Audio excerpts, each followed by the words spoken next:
Welcome to the Bearded Tits podcast, the nature-based show hosted by me, Jack Perks. Each week I'm joined by a guest from the world of wildlife television, art and science.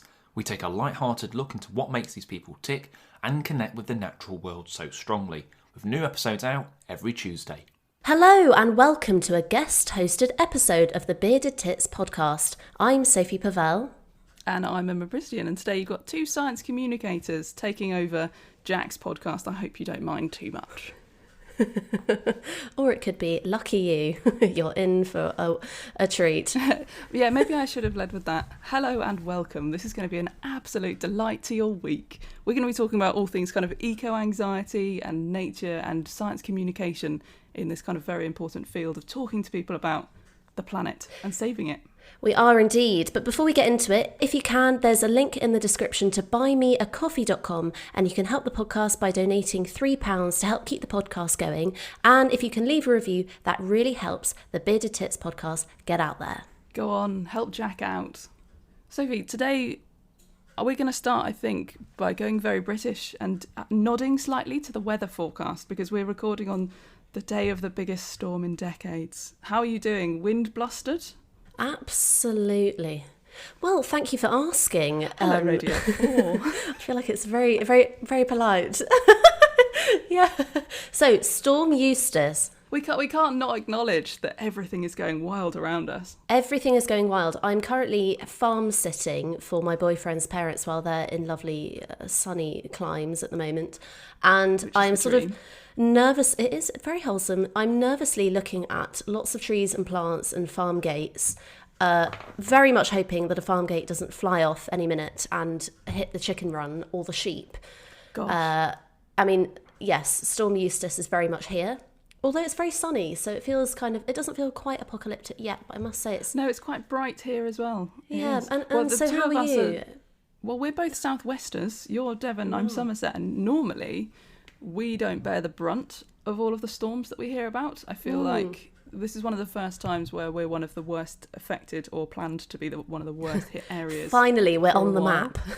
Yes, it's about time. It's our time, Scotland. Give us some blown down trees. Come on. So it just makes it slightly more real for me. And yeah, we've had one casualty already, and that is my Christmas tree in the garden has already jumped from the top of the garden and come crashing down. How athletic of it. I know. We're going to enter it into the Winter Olympics. And I don't know, I do love a good storm, if I'm honest, but I love a good storm when I'm hunkered down and I can hear it. Yes. But there's something about all of the reports of kind of damage and danger as making it feel a bit more like a climate anxiety storm for me. Suddenly we're starting to see the more extreme weather events that we keep hearing about. Because a storm this size hasn't happened for decades, has it? So no, I think the last time was the 80s or something.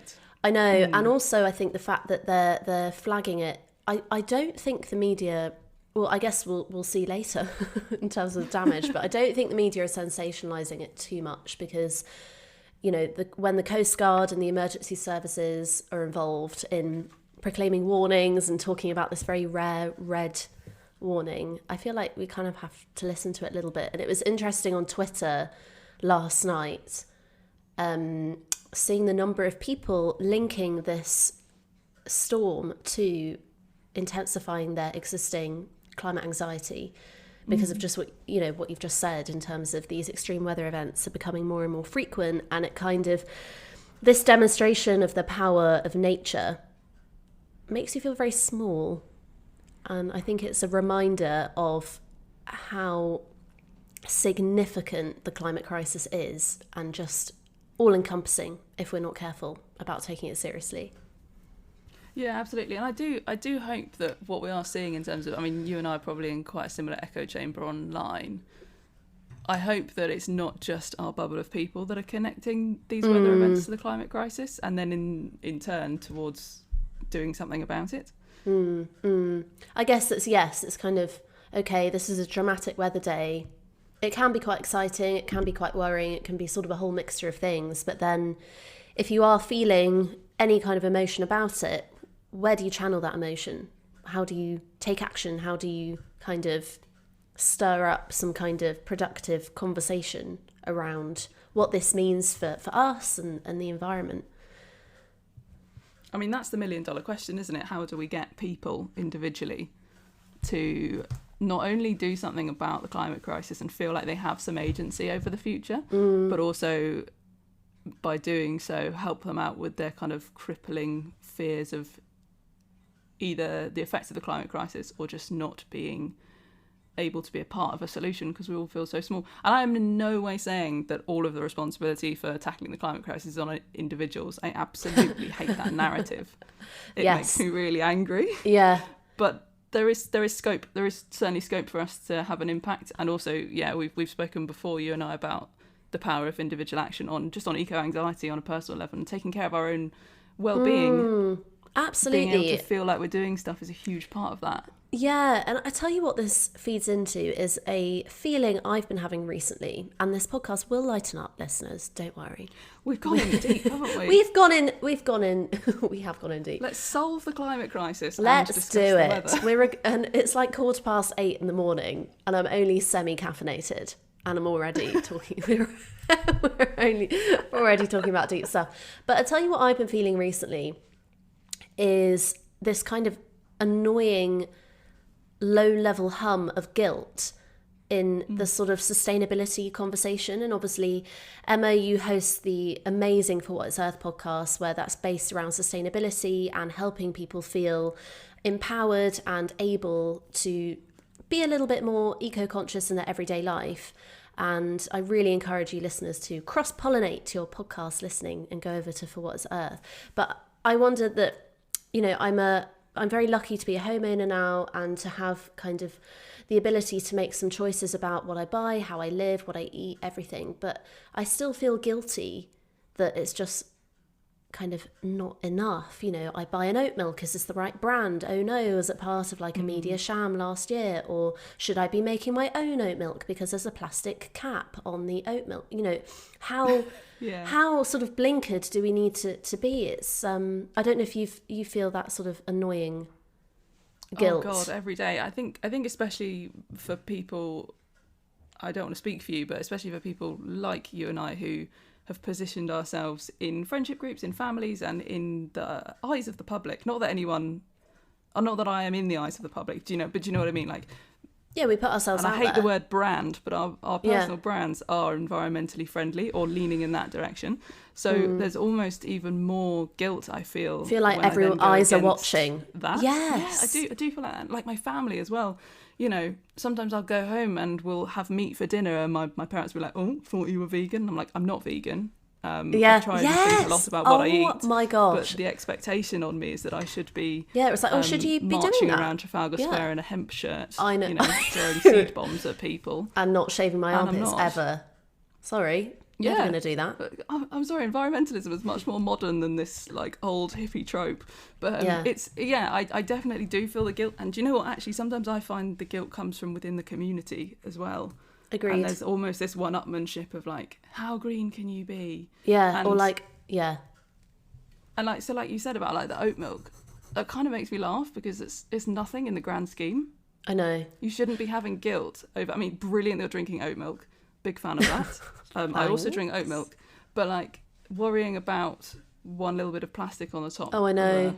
I think you can just drive yourself crazy. But yeah. You've got to balance it with your mental health. And also, like you said, you're a homeowner, so the bigger things that you can do is switch to renewable energy in your home. And that's a massive change that you can have. Yeah. And also, I think it's interesting. It is. And I think if you worry too much, you run the risk of losing the bigger picture and the perspective. And thinking about, you know, I think just being a bit kinder to yourself in just doing what you can. And you're probably still doing more than most people, because if most people were doing what you were doing, i.e. maybe making some dietary changes or using your car less, or maybe not buying as many clothes and things like that, or perhaps, you know, choosing to buy less but buy better quality if you're able to, all those sorts of things. If everybody was able to do that, it would be a brighter picture. But I think there's a danger of constantly feeling like you feel obliged or that you're just inadequately making a difference. I think every little thing is more than enough. They absolutely do add up, and they are so worth doing. But like you said, like you can't. The idea of completely martyring yourself and putting the planet ahead of. So I say consider the planet in all your decisions. Like look at the world through that lens. That's what I've got into the habit of doing. But it doesn't necessarily need to be the answer to every question if your mental health or well-being is going to be impacted negatively from that decision. Yeah, we have to look after the planet, but we have to look after ourselves too. Yeah, exactly. And I think if you're say, for example, you wanted to go visit some friends in London for the weekend, and for me living in Devon, that's an exciting sort of prospect because it's feels far away and it involves like travel and it's a big city and everything. But if I suddenly start feeling like, oh, perhaps I shouldn't, or oh, what about carbon emissions of like a train, or if I needed to drive for whatever reason, oh, should I really be doing that? Should I not go? I think when it starts to come into the category of depriving yourself of positive, life-affirming, good, healthy experiences that help get you in a good frame of mind, then I think you need to perhaps check in and reevaluate. I've always said that you're going to make much better decisions for yourself, the planet, the environment, everything, if you're in a good, positive frame of mind and if you have clarity. If you start to spiral into questioning every single decision and worrying that everything has to fall under the bracket of doing something for the planet. And I know that there are people who feel that because I think of, you know, the communities that exist on social media that really promote that. I think that is quite a dangerous avenue to go down, and I don't think that is sustainable, for want of a better word. Not. And I think it will put lovely, well done. Thank you, and I think it will put people off even starting their own sustainability journey. I think that's my It'll be worry. negative. It will Like, turn it into like exactly. It will turn it into like a sort of negative, very narrow focus, and it will be. I think it could be a make or break for drawing new audiences in and making it seem accessible and relatable to everyone. And actually, with that in mind. I have a question. Segue, thank you very much. I can tell you're a professional podcaster these days. Oh, stop it. I'm going to quickly plug another podcast. Sorry, Bearded Tit. Obviously, everyone listen to the Bearded Tit first, but then head over to the Lodgecast, which, Sophie, you're the wonderful host of the Beaver Trust podcast, where we also have very important conversations. And Emma expertly produces that, and for season 3 is hopping on a bit more and being behind the mic, which is exciting. Anyway. Getting involved in some nonsense, yes. But back to your wonderful question. Back to my segue. Audiences. Obviously, we are millennials. Well, I don't know if that is obvious, but we are millennials. We're in the 24 to 35 or 25 to 34 age bracket. Basically, people who were born before, is it early 2000s? Something like that. Anyway, there is this new generation climbing the ranks called Gen Z, and they are very exciting. They're very fired up. They're very creative from what I can see. And TikTok has obviously become a huge phenomenon and planet of its own in the last couple of years. My growing interest is how can we make things like sustainability, action for the planet, climate change, extreme weather, all these sort of interesting links and topic areas, how can we make that relevant to a generation who are used to seeing content that is probably no more than 15 to 20 seconds long? Go. This is the $1 million question. I don't know. This is the kind of question that I was really keen to ask you, because you are brilliant, in fact, at creating short-form video content that engages straight away. This is absolutely not my specialty. I'll happily sit and consume it, but I actually would rather pick your brains. Like, what goes through your mind? Are you on TikTok? No. Well, yeah, okay. That's a lie. I have an account, but I just look at other people. Yeah. Okay. So you're not creating stuff on TikTok. Absolutely but you do not. Instagram Reels, which is essentially the same thing. It's just yeah, Instagram's answer to they that. They still terrify me. Yeah. But you're very good at them. I noticed recently you had a small obsession with Enya. Yeah. Can I side note and ask what's driving that? I'm enjoying it immensely. I love Enya. Wholesome. So where that I don't really know where that came from, but someone sent me a very kind message being like, "Are you okay? Is this what happens after you write a book?" And not to plug the book, but I have written a book, and I think it's completely sapped my creative side of my brain, such that I don't have the capacity at the moment to think of much else other than Enya, who I listened to a lot when I was writing. And then I always found that, you know, when you're listening to Enya and if you're on a walk and if you have those moments and you suddenly think, gosh, I might be in a film right now. Does the film just be like, oh, this is the part where I walk away and hold my head high and walk in a woodland and feel empowered. This is, exactly. And so sometimes, or like if you're on a train and you're just kind of looking wistfully out the window and you're listening to an amazing bit of music and you're just like, if only the cameras were watching.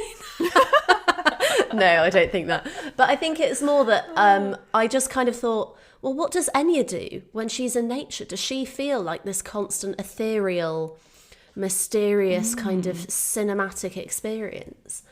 And I think, growing up, my brother and I, as you know, Emma and I go way back, used to make the most ridiculous home films, actual movies with characters and roles and music and editing. Honestly, I think we should both go back through our family archives because there's probably some gems in there. There's some absolute gems. One of the ones that I thought about recently was a recorded clip of my brother and I arguing about who should play Hermione when we were acting out a battle scene.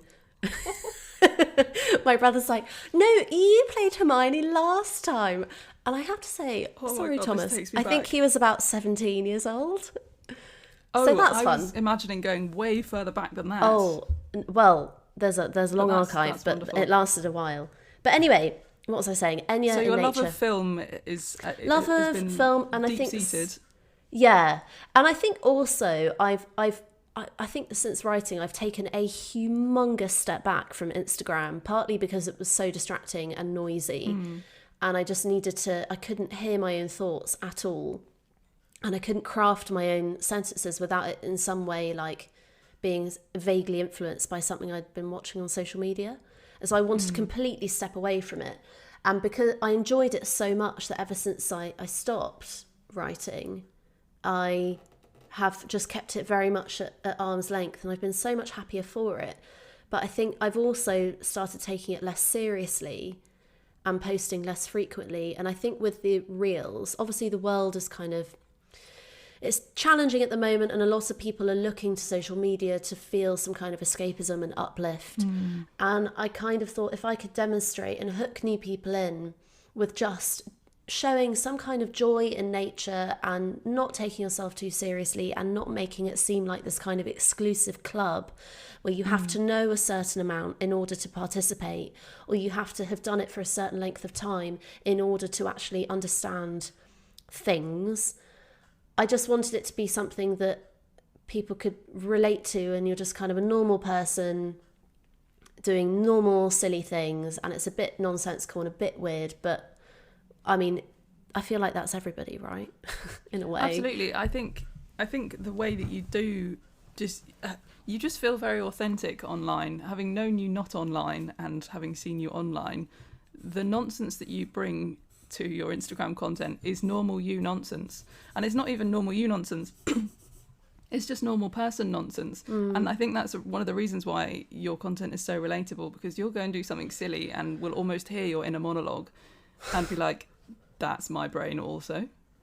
Oh, thank you. And I think that's probably why, or one of the reasons why you are so good at helping people connect with nature, because they can see themselves in you and in your content, and then hopefully see themselves outdoors and enjoying. Hopefully translate that into their own thing. Yeah, and I think I certainly feel better mentally for adopting that kind of healthier use of social media, and I think it's so much easier to just be yourself. And I think when you're talking about complex, difficult, challenging topics like climate change, eco-anxiety, you're going to communicate that so much better if you're communicating it as you, normal person dealing with these very normal, big questions. And I again think that, it's an evolution. and it changes, and I don't know like how long I'll be on social media, what will happen, what will be the future of Instagram and communication about science. But I think, I don't know, do you feel some kind of level of responsibility as someone in this space to ensure that, you know, the baton is passed well, as it were? As in through the generations, back to Gen Z, or just in general the through information, anyone I interact with? Anyone you interact with, because you're professionally trained, you've done a master's in science communication, you've got a strong environmental background. You know, do you feel some level of responsibility in taking to these public platforms and putting your content out there?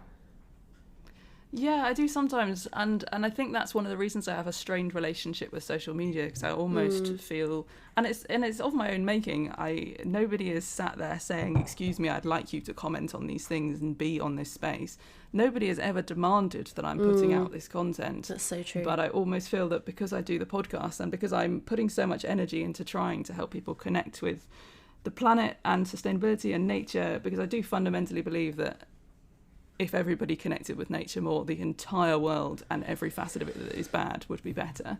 I've already lost my train of thought, but I do sometimes feel like there's an expectation to continue talking on every platform instead of the one that I have forged being the podcast. And then sometimes I find myself just putting out things because I feel like I should be. Yeah, even though you feel obliged. Nobody's asking me to. Yeah. But then, like you said, the other pressure is making sure what you're putting out is correct and is good and is useful. And everything that I'm trying to do at the moment, I'm looking through the lens of, is this actually useful to someone, or am I doing it self-indulgently? That's such a good question. That's really stopping me from doing a lot of things, which is probably good. Like you said, there's no point spreading ourselves too thin, because then we don't help anyone. Well, and then you have less energy to do, to really see what you can do and see, you know, where your limits are or whatever. Another thing I wanted to ask you about was this trend on social media that I find really interesting. And again, I think we have the same echo chamber. We follow the same people follow us. There's a lot of apologising going on social media, especially people in environmental circles who I feel are feeling burdened perhaps more than others by what's going on in the environment. And so they perhaps feel more pressure to post a lot to help keep people abreast with what's going on, or to communicate things more, or to say, oh, it's International Wetlands Day, or oh, it's International Biodiversity Day. Yeah. We have this habit, don't we? And I've certainly done it, where we go off social media for a few days, a week, whatever, for whatever reason. We're too busy at work, we're too busy doing life, we just want a rest and a break from it. When we come back on, the first word is, sorry I haven't been here for a while. Sorry I've been gone. Who are we saying sorry to? Why do we do this? Who cares in the loveliest way possible? Yeah. I mean, maybe people care. Maybe people do care. But B, why are we apologising for taking time to look after ourselves and our mental health? And if you've got an audience who are disappointed or aggressive that you haven't been posting, like, is that the kind of audience that you want to be engaging with? I don't know. I completely echo your thoughts. I think it's an interesting, and I don't know whether it's more prevalent in women. I'm going to take a stab at that, but also I just feel slightly more like we're primed to apologise for things and for even existing or taking time out of existing in certain spaces. We feel the question that I have been asking is like, we don't owe anyone anything. We're here by choice. They're there by choice.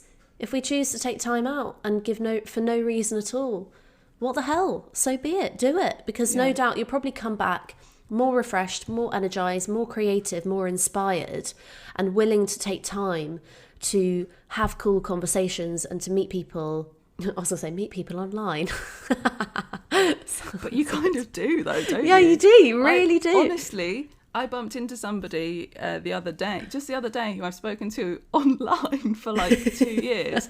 And we met in person for the first time, completely unplanned. And it was one of those moments where you were like, we clearly know who each other is. Did you actually speak to them?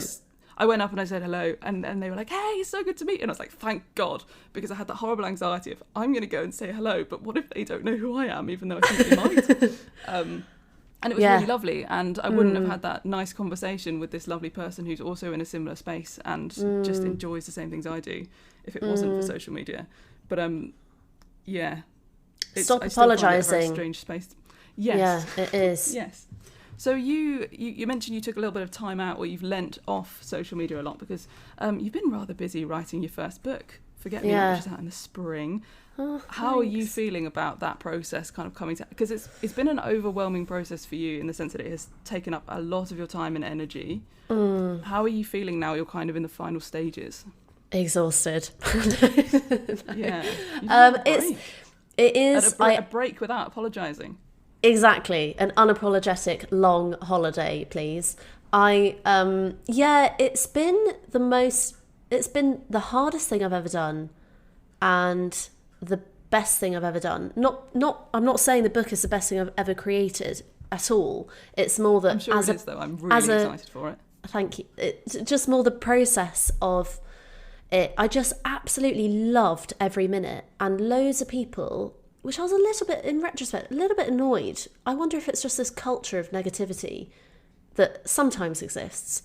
But a lot of people primed me for like having mental breakdowns and having regular writer's block. And what are you going to do if you just can't do it or can't write? And so sort of expecting an immense slog. And yes, it has been that. Wow. But I wasn't expecting to completely love every single element of the process, and there's so many different stages from like commission to delivery.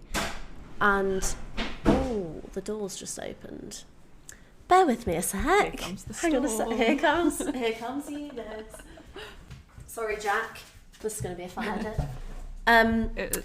Mark just popped his head in as well. It was like perfect timing. Oh, good. Synchronized chaos. Exactly.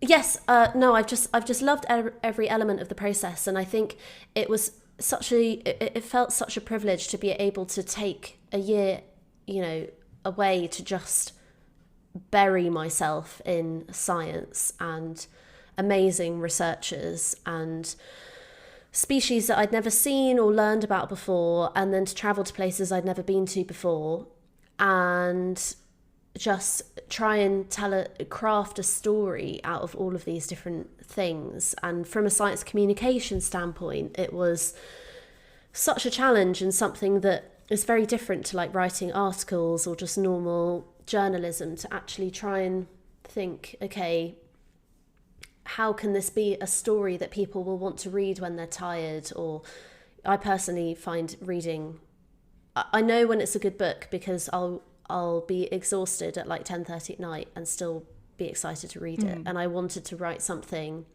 that people that might elicit the same response, but then it's very difficult when it's about climate change and species on the brink of extinction. But you've paired it with personal adventure and anecdote, which I think lends itself so well having to travel. Yes, having a journey is a very good underlying sort of foundation for that, and I think people will get an insight into. I very much hope it's written in a way where it's just like we're just talking just now, where it's just a chat. I do find that sometimes with nature books, it's almost a barrier, and although I can perfectly well understand a lot of the language that is used, it doesn't flow as easily into my mind. Like sometimes with some books you can tell they're beautifully written and they're incredibly thoroughly well researched, but I can't devour them at the same speed as I can like a crime novel or something, where I'm just throwing myself into them, because I sometimes have to go back and reread a sentence and think, oh, okay, well, what does this mean in context? And exactly. How can I link that to the rest of the knowledge that I have? I love that word, devour. I feel like climate and the environment and what to do about it should be a topic that has to be devourable, if that's also a word. It has to be consumed really passionately. You've kind of... I think we've kind of covered that you're a bit of an all-rounder then, because you've nailed the short-form video content, you've nailed podcasting, with the help of Enya. You've also nailed an entire book. So well, we don't know that yet. You've done a lot. I'm wholeheartedly convinced, and I honestly can't wait to read it. But so, what was your path into communications? What was it about learning about science that you were like, do you know what, I just want to talk about this forever? Do you know, we've talked about this a lot, me and you, but the answer that I've just thought of is that I like talking, and I kind of thought the idea of being a middleman between science and the research and the public was a really exciting one. And I felt like it was almost like a public service in this time of environmental crisis. But I'm not naturally good at science at all. The idea of laboratories and data and numbers genuinely makes me feel nauseous. I just have never grasped it, and I've always found it very intimidating, very confusing. I had to have a lot of help to get through some parts of my zoology degree. Had to work so hard to get good grades all the time. I'm just not naturally gifted in that space. And I think the whole process of talking about it and trying to craft it in a way that anyone could understand the sort of bare bones or the basics of what a paper is trying to say, I think it helped me understand it, and I think it helped me grasp it. That whole process just helped my learning. And I think because I enjoy learning, I found that enjoyable, if that makes sense. I mean, what about you? You've equally you're equally an all-rounder and have done all sorts of interesting things, and your route is equally meandering in many ways, I think, as to mine. It's a very meandering route. I don't know if you know this, but you actually have a role in it, in that I studied biology at university, and while I was there, I remember speaking to one of my tutors about doing an internship with the Sunday Times, because I was, without knowing that there was a name for it, I was interested in science communication. Yeah, it just wasn't a buzzword, was it? Yeah. No, and he was like, listen, if you're not very academic, maybe science isn't for you. And I was like, oh my God, I just asked if I could go and do a writing internship so I could learn more about so he kind of made it very clear that, and perhaps this is quite an old way of thinking, that in his mind the two were incompatible. And I would say to people, so David Attenborough does two things. I was like, David Attenborough talks about like the environment and stuff, and they were like, yeah, but you can't be David Attenborough, can you? And and you're like, okay, cool, Wow. I did what any timid young girl at the time did, and just retreated and was like, okay, I don't know what to do with my life. I haven't got a clue. Because I remember when you went to the Sunday Times, I was so fascinated that you did that. Yeah, that was a really interesting experience. If anything, it taught me I didn't want to work for a big newspaper, but it was a good thing to have had. And so then I started working in marketing and communications, and I was pretty unhappy, didn't really know what I wanted to do. All I know is I wanted to do something purposeful, and I knew that I missed science. And you were studying science communication masters at the time, and my mum kept saying, Emma, you need to do this course. This course is exactly what you need to be doing. And I was like, it's Sophie's thing. I don't want to copy Sophie. I remember her messaging me about it. Yeah, Mum was like, stop it. You're a grown woman. It's not about copying. It's about finding a thing that's right for you. Yeah. And I was like, okay. And then I looked at the course and I was like, actually, this seems amazing. This is exactly what I want to be doing. So then I was like, Sophie, is it cool? And you were like, yeah, it's like the best thing. So I was like, cool. Yeah. I'm going to do this as a path. But just the idea of it being a field that you could study and move into, and a world that you can move within, was just like, oh my God, this is the perfect marry of the fascinating science that I love and talking to people, and exactly like you said, without having to be in a lab, but making the facts that somebody else is coming up with impactful. It was just like, oh my God, this eureka moment, this is what I need to be doing in some capacity. And I feel like science communication is so broad. There's honestly something for everyone.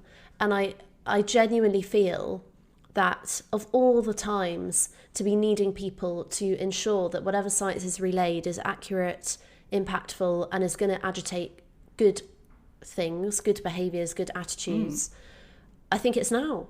And so for all of you out there, if you are struggling to figure out what to do with your love of science and nature and the environment, and you are also a creative person, of which there are many, I believe every single person is creative in some way, which is amazing and really exciting, then science communication could be for you.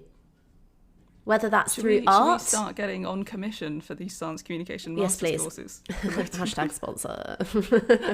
But it could be anything. It could be art, through music, theatre, podcasts, obviously, writing, whatever it is, there's something there. And I think that is the way it has such potential to reach groups of people who have not felt reached yet by science and nature and climate, and still view it, unfortunately, as this cliquey little echo chamber, which it still in many ways is, sadly.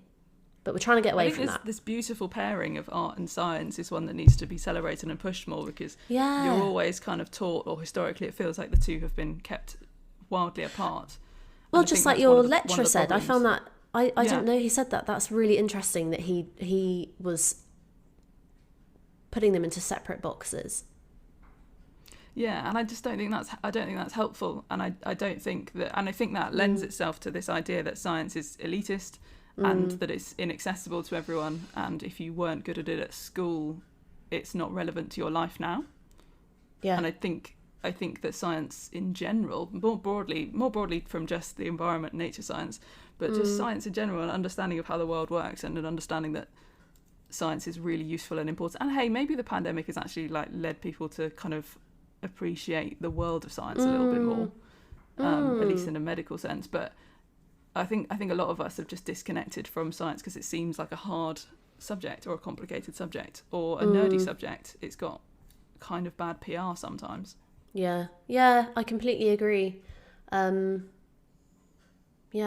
Powerful stuff. And so looking ahead to the next week, Emma, I'm going to copy something that you do on For What It's Earth podcast. What one thing might you do this week for the planet? Oh, what might I do this week for the planet? Do you know what? I'm actually flying to Dublin, and I'm going on my first aeroplane in 2.5 years. So for a very exciting reason. The worst climate week. Yes, it is exciting. Would you like to tell people why you're going? Yes. Okay. I'm really nervous about this, as you well know. So I'm going to go and be part of the Northern Ireland Science Festival, and this folds in with my belief that I just want people to understand that science is really cool and interesting and is everywhere. But I do a different podcast kind of with a friend. It's called Small Screen Science, where we basically look at the science behind our favourite TV shows. And it's kind of pub chat science. Yeah, it's fun, and it is to show people that science is everywhere, including even in your Netflix history, even in Friends. You come away, even in Friends. So we're doing a couple of shows as part of this science festival, and I think science festivals are such an exciting format to just gather people in pubs and be like, science is not all done in labs. Look how interesting these weird facts are, and then maybe people will take one of those away with them, or at least will kind of think science is kind of maybe quite cool. So in terms of actually what I'm going to do for the planet, I don't know. I might have to carbon offset my flights. But again, which is a thing that I think is worth doing. But linking back to what we were talking about earlier, so you're going on a plane because that is the best mode of travel for the time you have, because you're doing this outside of your actual job time, by the way, because you spin many plates, a bit like me, and so you're having to balance all of these things. So a flight is definitely the best way to go. But you're going there to deliver an amazing piece of science communication to a large audience and to reach people who you haven't reached yet. And so, but then I'm getting a sense that you're feeling a little bit guilty about that, and that you now feel like you have to compensate for that flight. I am, yeah. I really am. And I think that to take us full circle, this is exactly what we were talking about right at the beginning. You see so many people who are like, I'm never going to fly again, and you shouldn't too, and that's what makes me a good environmentalist. I'm like, well, I'm flying for work because it's kind of the only option. I still believe that what I'm doing when I get and even if I wasn't flying for work, even if I was going to see friends or family or to have a joyful experience, there shouldn't be as much guilt as I'm maybe placing on myself for it. No, I don't know. I mean, especially with individual responsibility, can we be blaming the people that are flying for business for absolutely no reason? Yeah. Not the people that are going on one holiday a year because that makes their life worth it. You know? Exactly. And, and your job is an environment, your career is for nature in so many ways. And so I think, again, you perhaps need to be kinder to yourself and, view it as I'm going to listen to some Enya, and I'm going to go listen to some Enya and but be a not bit today, not in the cinematic storm. about it. Stay inside, everyone. Yeah, stay inside, stay safe, stay away from the storm. Leave the Coast Guard alone. Yeah, exactly. What about you? Go on, then I'll flip that to you. For the planet, question. What are you going to do for the planet this week? Ooh, good question. I have a chiropractic appointment coming up for my jaw. Oh, right. I have a clicky jaw and it's really annoying and it's quite painful. And it's 7 miles away, the chiropractic lady. And I normally drive there because it's quite wiggly windy and it is incredibly hilly. But because I have to see her quite regularly at the moment, I've decided to, if it's good weather and I can afford the time to do it, I'm going to cycle. Very nice. And not drive, because it is a local trip and 7 miles isn't that far. And if I've got the time and I've got the light and the weather on my side, then I will cycle if I can. Superb. Excellent. Yeah. Well, great. That offsets my flight. Exactly.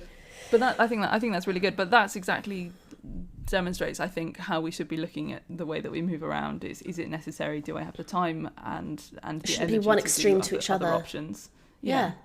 And I think if it can be something that weaves, nicely into your life and your routine, that's great. And that's when it becomes sustainable, because it's achievable and it's realistic. When it starts to become but it will take me 3 hours to cycle there and I'll be exhausted and I'll probably have to take time out of work to do it, that's probably not a great move. You can probably do something that's it's a bit not a habit easier. that you're going to be able to keep going. Yeah, it will be like a one-off, and you might feel satisfied for like an hour after, and you might talk to people about it and look really heroic, but then you probably won't do it again. No. Continuing to look forward, I think that we should end by giving Jack a little bit of airtime, because I know you've recently worked with him on an upcoming project. Oh, yes, we have. Yes, we give a plug to On the Edge. Absolutely. So with Beaver Trust, which is my sort of serious job, we are making a documentary called On the Edge, which is about the concept of whether rivers in this country have enough space to do all the good things that they need to do. So we're promoting river buffers in this documentary and exploring what they mean, what they are, the different shapes they might take, what are the barriers to implementing them on a wide scale. And one of the elements of the film is to get under the water to see what it is that we actually have in our rivers and what we might lose if we keep cramming horrible stuff into our rivers and working right on the edge of their existence. And so we couldn't think of a better person to help us do that than the wonderful Jack Perks. And so Jack and I donned wetsuits and wetsuit hoods and went into a freezing Dartmoor River in November. This looked like the most fun day. It was very fun. And to do, Jack basically took me on a snorkeling 101 upstream against the flow to basically channel our inner salmon. And it was such hard work. Fish. I was a migratory fish for 45 minutes. And it was amazing. I've never snorkeled in a river before, and I don't know why I haven't. Me neither. Unbelievable. And obviously it depends which river you go to, but the clarity was amazing. I was going to say, was it a nice clear river? Because I'm not getting in the Avon near me. Oh, wouldn't do that. No, it was a lovely, clear Dartmoor, moorland-fed river. And it was very quite peaty, so it was quite rusty colour water. And we did see a salmon, and we saw some trout, and the whole experience gave me such respect for the river and also the salmon and migratory fish for having to battle with these flows and these currents. It was such hard work, and I'm quite fit and strong, but to battle against the current like that upstream was really hard work. We were having to hold on to the rocks at the bottom and kind of crawl ourselves along so we didn't just get swept away. But it was amazing, and Jack's there's a clock. Can you hear that? Oh, it's 9 o'clock. That sounds like my grandparents' house, and it just makes me so happy. Yeah, it's so comforting. It's 9 o'clock, everyone. We can cut that bit out. You can cut that, Jack. No, Jack's enthusiasm for the river and freshwater is completely infectious, and I'd love to do that again. So, Jack, thank you very much for doing that. And you are one of a kind, and I wish that there were more people like you. I fish that there were more people like you doing what you're doing. Superbly done. What a lovely button. Well done. Thank you very much. But yes, so you will see Jack in all his glory in mid-April when On the Edge hopefully comes out. I'm looking forward to it. I think it's going to be brilliant. The work that you did with Beavers Without Borders, obviously with Nina Constable again, was fantastic. So I'm eagerly awaiting documentary number 2 from Beaver Trust. Thanks very much. Well, I think we've covered a lot of good, meaty things there. And I probably imagine that it might be time to arrivederci, as it were. We'll hand the reins back over to Jack, I think. Thanks very much for having us, Jack, and listeners, I hope that was of some relevance and usefulness to you. Yeah, I don't know, I feel like we sort of gate crashed a party quite spectacularly. We just had a nice catch up, didn't we? This is not so that, lovely not to catch similar up to many of our normal conversations. I know. Hey, how are you feeling? I know, it's good to check in, and thanks very much to Jack for hosting us, and do support the Bearded Tick podcast, and listen next time. Have a lovely week, everyone. See you soon. Hey everyone, it's Jack. I am still around. That was Emma Brisdion and Sophie Pavelle. Can't fucking talk. I haven't done a podcast in too long. Sophie Pavelle. That was great to hear them chat. Obviously, you can tell they're friends and kind of an eclectic mix of subjects. I'm just chiming in at the end of this because I've got a couple more, or 1 or 2 more takeovers. I'm also planning to do some one-off podcasts on some exciting subjects. Don't want to say too much about those, but yeah, there'll be some interesting stuff coming up. And just to let you know, I am planning to bring the podcast back probably the end of this year, winter 2022. Hang on, 2022. Yeah, you can hear it's absolutely fucking blowing a hoolie.